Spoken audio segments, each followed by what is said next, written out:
आप लोग इजराइल वाले आतंकवाद के बहाने यहाँ के आतंकवाद की बात कर रहे हैं। वो कह रहे हैं यहाँ तो राजनीतिक आतंकवाद है।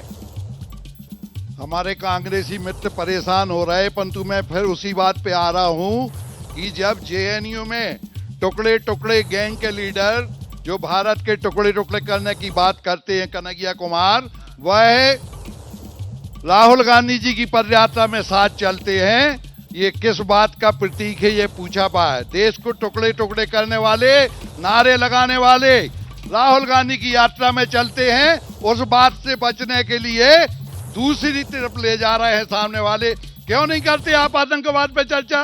देश के विकास से, आम जनजीवन से जुड़ा हुआ मुद्दा है। आतंकवाद पर चर्चा क्यों ना हो, ये कह रहे हैं बीजेपी के नेता कि आतंकवाद पर चर्चा क्यों ना हो। जिसने नहीं बोला, हाँ खड़े हो जाइए, बोलिए फटाफट खड़े हो, जिनको बोला हो खड़े हो जाइए अपनी जगह। जम्मू कश्मीर की समस्या हो चाहे खालिस्तान की समस्या हो, यह सारी समस्याओं का उदय कांग्रेस पार्टी के कार्यकाल में हुआ। और इन सभी समस्याओं को, चाहे वो 370 धारा हटाने की बात हो, चाहे खालिस्तान के आतंकवादियों को मस्तूद करने की बात हो, यह हमारी भारतीय जनता। मोदी जी इजराइल की बहुत बड़ी चिंता कर रहे हैं। इंदिरा जी की वो शहादत याद है आपको? बांग्लादेश जो आतंकवाद का था, उन्होंने बनाकर 2 टुकड़े कर दिए थे। इनसे कश्मीर से नहीं संभल रहा, इजराइल की बात कर रहे हैं। इनसे क्या अपेक्षा रखेंगे आप? खड़े हो जाइए जी। सिक्योरिटी हमेशा हर देश के लिए बहुत जरूरी है। आतंकवाद हमेशा देश के लिए बहुत ही खतरनाक है। 2014 के बाद जो डिफेंस में जो हम लोग कर रहे हैं, वो एक इंडिया सिक्योरिटी के लिए कर रहे हैं। आज जो इजराइल है और जो आज हमस ने हमला किया, इजराइल भी अपनी सिक्योरिटी बढ़ा रहा। अगर ऐसे ही हमले होते रहेंगे तो देश बहुत ही बुरी स्थिति में। मतलब सुरक्षा जरूरी है, राष्ट्रीय सुरक्षा और आतंकवाद आपके हिसाब से मुद्दा है। मैं आप लोगों के पास एक क्विक सर्वे करने के लिए आना चाह रहा हूं। आप लोग मुझे हाँ या ना में जवाब दीजिएगा। आप लोगों के लिए चुनाव में आतंकवाद मुद्दा होना चाहिए या नहीं? हाँ या नहीं में जवाब दीजिए। आतंकवाद मुद्दा होना चाहिए? मुद्दा बहुत आवश्यक है। आवश्यक। विकास विकास विकास विकास विकास, रोजगार, विकास विकास, बेरोजगारों के लिए रोजगार और देश के विकास, ये सबसे बड़ा मुद्दा है।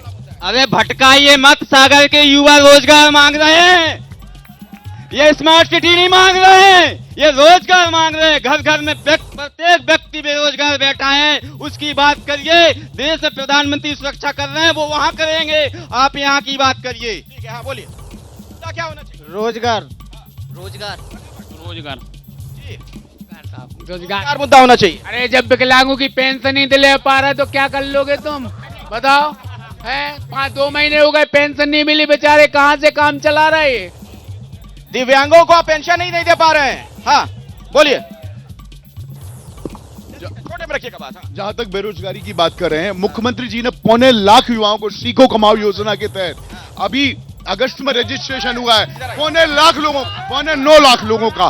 तो इनकी सरकार है, 18 साल से इनकी सरकार है। पूरे संविदा कर्मचारी, शिक्षक, पटवारी, सारे लोग परेशान है। और आप जो राहुल गांधी जी की बात भारतीय जनता पार्टी के हमारे बड़े भाई कर रहे थे, आज उनने यात्रा की और लद्दाख में उनने आज 26 में से 16 सीटें अभी तत्काल के रिजल्ट है कि वहां जीती है। ये मुख्यमंत्री जी जो बोल रहे हैं, ये मुख्यमंत्री जी रोजगार दे रहे हैं। हमें ये बताइए, अभी पटवारी परीक्षा निकली थी, बेचारे अभ्यर्थियों ने फॉर्म भरा, कई पास आउट हुए, लेकिन वो भी इनकी राजनीति के चलते हुए वो भी पटवारी परीक्षा निरस्त हो गई। बेरोजगार पटवारी भर्ती में फर्जीवाड़ा होता है। इनसे पूछे भारतीय जनता पार्टी वालों ने, 2008 से सब इंस्पेक्टर की भर्ती नहीं निकली। ओवर एज हो गए लड़के, बैठे बैठे सदमे में पागल होने पे आ गए। सागर में कोई रोजगार नहीं। जैसे ही घड़ी का काटा दोपहर 2:30 पे आए, बबीता जी का दिल सास बहू साजिश के लिए मचल जाए। और ये है इनकी बहू, पूरे दिन ऑफिस की टेंशन हो जाए गॉन जब ये करें अपना फेवरेट शो फ्री टाइम पे ऑन। इनकी तरह आप भी देखिए अपना फेवरेट शो अपने टाइम पर और डाउनलोड कीजिए एबीपी लाइव ऐप अपने स्मार्ट टीवी पर।